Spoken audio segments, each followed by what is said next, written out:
kelompok 3 akan membahas sejarah keperawatan jiwa di dunia dan di Indonesia. Sejarah keperawatan jiwa di dunia.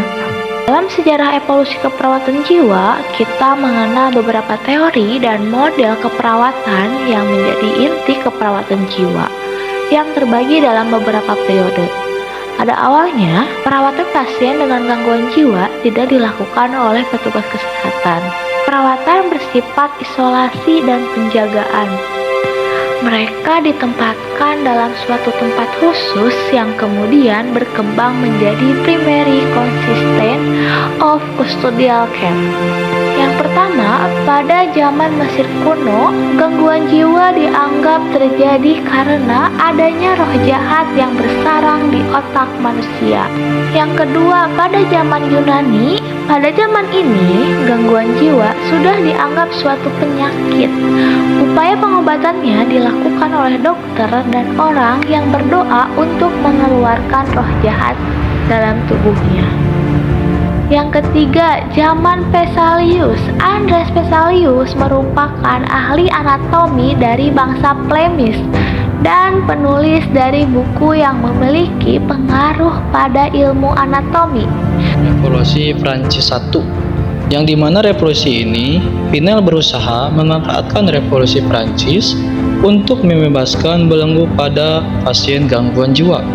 Revolusi Prancis ini dikenal dengan revolusi humanisme, yang dimana yaitu ada 5 poin.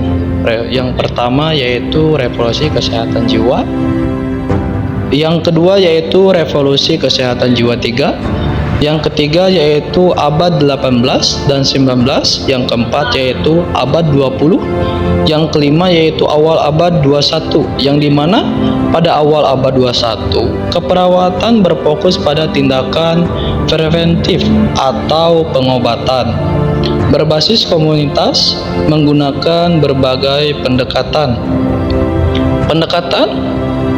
antara lain melalui pusat kesehatan mental, praktik pelayanan di rumah sakit, pelayanan undineed care, home visit, dan hospice care. Sejarah dan perkembangan keperawatan jiwa di Indonesia.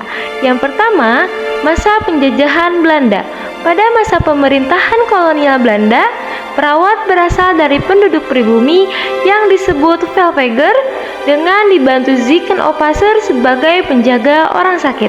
Yang kedua, masa penjajahan Inggris pada tahun 1812 sampai dengan 1816. Setelah pemerintahan kolonial kembali ke tangan Belanda, kesehatan penduduk lebih maju. Pada tahun 1819 didirikan rumah sakit Stanford-Bend di Glodok, Jakarta, dan pada tahun 1919 dipindahkan ke Salemba, yaitu rumah sakit Cipto Mangunkusumo. Pada zaman penjajahan Jepang pada tahun 1942 dan 1945. Nah, pada masa ini perkembangan keperawatan mengalami kemunduran dan dunia keperawatan di Indonesia mengalami zaman kegelapan. Tugas keperawatan dilakukan oleh orang-orang yang tidak terdidik. Pimpinan rumah sakit diambil alih oleh Jepang dan akhirnya terjadilah kekurangan obat sehingga timbullah wabah. Selanjutnya yaitu pada zaman kemerdekaan. Pada tahun 1949 mulai adanya pembangunan di bidang kesehatan, yaitu rumah sakit dan balai pengobatan. Pada tahun 1952 didirikan pula sekolah guru perawat dan sekolah perawat setingkat SMP. Pendidikan keperawatan profesional mulai didirikan pada tahun 1962, yaitu Akper milik Departemen Kesehatan di Jakarta untuk menghasilkan perawat profesional pemula. Dan yang terakhir yaitu pada tahun 2000-an, yaitu keperawatan jiwa di Indonesia dilihat melalui adanya penanganan perawatan mandiri pada keperawatan jiwa dengan ditetapkannya 4 besar masalah yang ditemukan. Dan pada tahun 2000 diperkenalkan contoh bangsal perawatan pada pasien jiwa yang dikenal dengan model pelayanan keperawatan profesional pemula atau MKPP. Dan dengan adanya MKPP ini membuat perawatan dan penanganan pasien lebih terstruktur dan tingkat kesembuhan pun menjadi meningkat.